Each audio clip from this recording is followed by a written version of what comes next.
to join us today as we take you through the performance of Sasfin's global equity portfolio. My name is Jonathan Wernick. I'm a global equity analyst for Sasfin Wealth, and I'm joined by Craig Pheiffer, Chief Investment Strategist at Sasfin Wealth. Morning, Craig. Hi there, Jonathan. Another 3 months, another quarter, and good to be talking about the portfolio again. Absolutely. This quarter was a bit surprising in that I'd say it was a really good quarter. A lot of people might have been surprised by the performance of global equity markets, up just about 6% or so. And what was a bit strange is people were almost a bit nervous about how well the markets had performed. So maybe you can just take us through some of the drivers for the markets and what's leading to this concern among investors. The market was heading in one direction, a positive direction, while the economy was going the other direction. We saw interest rates were still on the way up, and although inflation was improving, and coming down, it was still maintained at fairly high levels. So you still had very hawkish talk from the central bankers, still talking to higher interest rates to come. So the background behind company earnings was what you could say was weak. And then we had the quarterly earnings, and those were also a little lower. The positive was that they were better than expected. So I think those company managements guided quite carefully to where those earnings should be, but they mostly outperformed. A good 80% of those S&P 500 companies outperformed or did better than they were expected to do. So I think that gave the market a bit of a boost. But I think the nervousness is that the macro environment is weak and weakening, and you've also got earnings which are declining, but the market's going up. And we know markets are forward-looking. We're looking to better earnings to come, but it just gives you a little sense of unease when the market starts running away, when in the background things are not so positive. I think if there's one term that's really taken the markets by storm, especially this past quarter, is AI. Maybe you just want to talk about how that's driven the markets. Yes, well, I think artificial intelligence has become the buzzword. I think it's become seems to be more pronounced than people talking about, governance and all of these other things. It's just become a real buzzword. Everybody's looking at which companies can benefit from it this way or another, whether they can or not. If they're remotely linked to AI, they get a bit of a boost. And I think we saw that, it all started with ChatGPT at the end of last year, and it's just flowed through and gathered a momentum of its own. As software companies have come out to quickly release some or other version of AI, or to explain to investors how AI is really going to benefit their company and their earnings going forward. But that gave a lot of the companies in our portfolio a boost, and maybe you can mention a couple of them. Sure, I think that's a great segue into the individual performance. So as you mentioned, AI was a big driver, or this AI hype or mania, however you want to determine it, was a big driver behind markets. And if you look at the overall performance from global equity markets, up just a little over 6%, and I think about half of that could be ascribed to what they term in now the Magnificent Seven. It used to be FANGs, now it's the Magnificent Seven. And of those names, the one name that really sticks out is NVIDIA. NVIDIA's almost been labeled the AI champion, so to speak. And it's probably worthwhile discussing a few points on why NVIDIA has been so popular among investors. A key starting point is when it comes to AI, there's really three areas that make up the ecosystem. You've got your hardware, which is pretty much the semiconductors which are performing the calculations. And those will basically be housed in data centers. Add into that layer, you've got basically the software applications, which is something like ChatGPT, which the users will access. But to train these AI models, you need a lot of data. So those are the three key factors behind AI. And looking at that ecosystem, NVIDIA is very much the leader in terms of the hardware for semiconductors. Everyone that's building an AI model, or most of the companies, are using NVIDIA's chips. So NVIDIA designs what they call GPUs, or graphic processing units, and those were initially used for pretty much gaming purposes, but it was discovered they were really useful for training models, AI models specifically. So everyone's trying to get hold of NVIDIA's chips to train their AI models, and they are in serious demand. And that came through in NVIDIA's numbers that they reported during the quarter, specifically their outlook, where they upgraded significantly what their sales and earnings forecast was going to be. And because of that, NVIDIA actually increased its market cap substantially, so much so that it passed the 1 trillion mark. And it's the first semiconductor company in history to be worth or valued over $1 trillion. And because of that, NVIDIA was our best performing stock during the quarter, up over 50%. And I think year to date, it's up almost 200%. But NVIDIA is not the only enabler of AI, so to speak. There's other companies that are at least the market's expecting them to be the enablers, or they're going to bring AI to the masses, and that just happens to be big tech stocks as well. So I mentioned one of the layers was the semiconductors, but the other layer was the data centers that house the semiconductors. And that's when you get companies like Amazon, Microsoft, Google, owned by Alphabet, and they really did well during the quarter. Another name which is not really on the AI front, but had a really good quarter was Apple. They released their Vision Pro, the new headset. There's a lot of skepticism around the headset, whether it's going to be successful or not, but the company certainly performed well during the quarter. So those big tech names really performed well and drove the performance for global markets as well as our portfolio. That being said, it wasn't all positive. Maybe you want to take us through some of the detractors from the performance of the global equity model this quarter.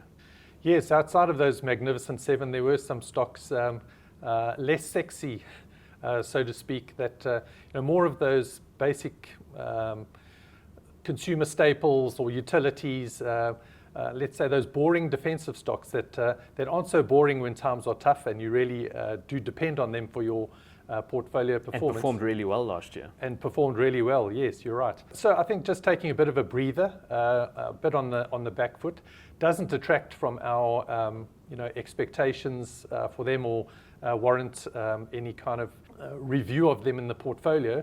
We're still happy to hold them over the longer term, but stocks like Thermo Fisher that, as you said, did very well last year. They were specifically benefited from the whole COVID pandemic and providing all what we've come to term the picks and shovels for the kind of pharmacare business or industry. But with COVID now into history, I think just coming off the boil just a little off that very high base. So still like the company, just had a weak quarter. It's an important point because while the COVID peaked a while ago and that kind of revenue might be dissipating, there's still a lot of new drugs in the pipeline that are going to come out through these new technologies. And the company is going to be providing the picks and shovels, so to speak. Probably the biggest company in that space is Thermo Fisher. So there's still a lot of opportunity for that company to grow despite COVID sort of coming off the boil, as you put it. Yes, and it still fits our requirements of being a quality company, good growth prospects, and still earns its place in the portfolio. I think another stock that had a weak quarter was Nike. They're still working through some high inventory levels. They've got a longer term strategy to be more direct to consumer as opposed to selling to wholesalers specifically. That part of the business is growing, is becoming more and more of their revenue. A stock that earns its place, but just had a weak quarter, going through a weaker patch at the moment. And clearly we're not in it for a quarter here. We are invested in these stocks for our clients for the longer term and for those growth and quality aspects that we've talked about. AIA was another stock that was just off the boil a bit. I think we haven't really mentioned China, but China hasn't come to the party as one would have thought post all of their COVID lockdowns. The market was hoping that growth would really pick up again, and we'd see more demand for commodities and all of those things that China demands from the rest of the world. But the soft Chinese economy has just softened the rest of that demand for the goods that the likes of AI provide, the services that they provide. Again, still think that the Chinese story will come right. That economy is one that's a little on the flip side of the global economy at the moment, where they're actually loosing monetary policy, trying to stimulate the economy from a monetary and fiscal point of view. So I think they will come right in time. And again, we're in it for the longer haul. I think Disney also had a weakish quarter that was also down about 10%. And again, that was probably more aligned to their streaming losses. The market seems quite focused when one looks at Disney just around the progress of streaming. And I guess it is a big part of their future and going to drive future profitability. But again, just this quarter, the numbers were down. The markets didn't really take to that, so they were also down this quarter. Yeah, Disney's been a bit of a problem child for us. I suppose the subscriber numbers coming off a bit, losing some subscribers in India as they lost the portion of the IPL rights, so losing some subscribers there, but I think the core subscriber base was still up. So if you exclude India, it was still up. And definitely a bigger focus on profitability rather than just growing subscriber numbers. So something we're still looking at very closely, and hopefully we'll come to a conclusion on the way forward for that stock. I think just to close off on the individual performance and our holdings, we didn't make many changes during the quarter, but the one change we did make was to trim down a bit on NVIDIA, given its stratospheric rise it had during the quarter. I think we're somewhat ambivalent about the company in the sense that we really like the company and what it's doing, but its share price has gone up so much, one might get a sense that it would be time to sell the company, but we still hold it. And I think there's a couple of reasons why we still hold the company. We've spoken about the opportunity in AI and the growth that could come from that. But just focusing on NVIDIA and what it does and the industry it plays in, there's been a change, or there's a change that's taking place, and it's almost a gradual change in the data centers we mentioned earlier. Those data centers are full of CPUs or chips from Intel. They're essentially the brain of the data center, and all computing is running off those Intel chips. But what you've been seeing, especially more recently, is almost a recycling of the data center, where those CPUs are being replaced with these GPUs or these accelerator chips that NVIDIA designs, because they're much better and much faster at performing the calculations that the users require. And there's a huge opportunity there for NVIDIA to almost replace Intel's legacy chips with its own chips. Of course, we'd be remiss if we didn't mention there's a lot of competition coming NVIDIA's way, especially in that space. The likes of AMD, just one company. Intel also coming up with their own GPUs. So while there's a lot of opportunity, there's a lot of competition coming there. But one thing a lot of people might not understand about NVIDIA and why it's so popular. Yes, it's got the GPUs, and their chips are supposedly the best when it comes to training. But the reason for that is not so much the hardware, it's actually the software. NVIDIA's got this layer of software called CUDA, which basically allows the software developers to communicate with the GPU and just optimize it for performing calculations. That's a big deal. A lot of companies can produce chips that are much faster, but being able to optimize the chips and do it quite easily and efficiently is very important for software developers. So NVIDIA's ecosystem of developers is expanded dramatically over the past year or so. And you've seen a lot more people downloading this CUDA software. You've seen enterprises, a lot more of them are using NVIDIA's chips. And you're almost seeing the shift where NVIDIA's not just a hardware company. There's a software element to it. And it's the CUDA software, that layer between the GPU and the software developer, but also applications and platforms that NVIDIA is coming out with, especially for AI, where a user or developer can basically just take what NVIDIA has on tap and customize it for their own needs. And there's a huge opportunity there for NVIDIA to grow its business, not just through the sale of hardware, but also through software, which almost makes it a hybrid company in a way. And one area where a lot of people haven't really focused on, but could also be a growth area for NVIDIA, is on autonomous driving. It's a small part of the business at the moment, but it is something that they've been working on for a while, and their autonomous driving solution could also become a much bigger part of NVIDIA's ecosystem going forward. So we still hold the stock. We do concede it looks quite expensive, to say the least, but we think the opportunity, at least at these price levels, still remains. But we are admittedly cautious about the valuation. Yeah, I think that talks to our philosophy and our approach, that we want to own quality stocks, we want to own growth stocks, but at the right price. And that NVIDIA just went way past our valuation of that stock. So just taking some off the table. But for all those exciting reasons you mentioned, maybe just keeping an iron in the fire for now. We just don't know. Even these quarterly earnings surprised everybody by far. So, there could be more positive surprises to come. So, yeah, good to keep an iron in the fire there. Yeah, let's see what happens. Craig, I think this is a good chance to maybe just close off the session, just talking about our outlook and the way forward for markets. If you read the press now, it's all about what's going to happen with the economy. Is there going to be a soft landing, a hard landing, no landing? I've heard someone mention a trampoline landing. Inflation does seem to be coming down in general, but it's still fairly high relative to the past. Maybe you can just speak about how you see it playing out, and also just our approach or our outlook in terms of the portfolio and how we're going to go ahead with the environment. Yeah, I think we still see inflation coming down. We're expecting, even early in this next quarter, that US inflation would touch 3% and at the headline level and continue lower into 2024, potentially getting closer to that target level of 2% in the US by the end of or during the course of next year. So we're pretty much at the peak of interest rates in the US.